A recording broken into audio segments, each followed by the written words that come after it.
নরেন্দ্র ভবনাথ প্রভৃতি মধ্যে সমাধিস্থ। হাজরা আসিয়া বসিলেন। এ কথা ও কথার পর ঠাকুর হাজরাকে বললেন, দেখো, কাল রামের বাড়ি অতগুলি লোক বসেছিল, বিজয়, কেদার এরা, তবু নরেন্দ্রকে দেখে এত হলো কেন? কেদার: আমি দেখেছি, কারণানন্দের ঘর। ঠাকুর পূর্বদিনে মহাষ্টমীর দিনে কলকাতায় প্রতিমা দর্শনে গিয়াছিলেন। অধরের বাড়ি প্রতিমা দর্শন করিতে যাওয়ার পূর্বে রামের বাড়ি যান।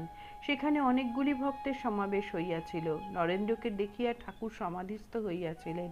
নরেন্দ্রের হাঁটুর উপর পা বাড়াইয়া দিয়াছিলেন ও দাঁড়াইয়া দাঁড়াইয়া সমাধি হইয়াছিল।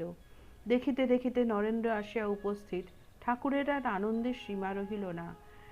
নরেন্দ্র ঠাকুরকে প্রণামের পর ভবনাথাদি সঙ্গে ওই ঘরে একটু গল্প করিতেছেন। কাছে মাস্টার, ঘরের মধ্যে লম্বা মাদুর পাতা।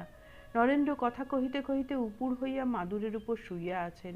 হঠাৎ তাহাকে দেখিতে দেখিতে ঠাকুরের সমাধি হইল। তাহার পিঠের উপর গিয়া বসিলেন সমাধিস্থ।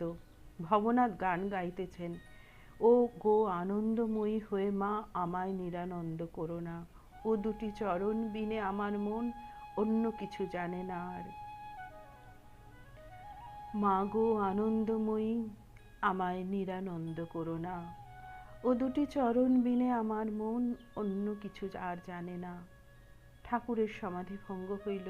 ঠাকুর গাহিতেছেন, কখন কি রঙ্গে থাকো মা, শ্যামা সুধা তরঙ্গিনী। ঠাকুর আবার গাহিতেছেন, বলো রে শ্রী দুর্গা নাম, ওরে আমার আমার আমার মন রে। নম নম গৌরী, নম নারায়ণী, দুঃখী দাসে করো দয়া, তবে গুণ জানি। জয় ঠাকুর।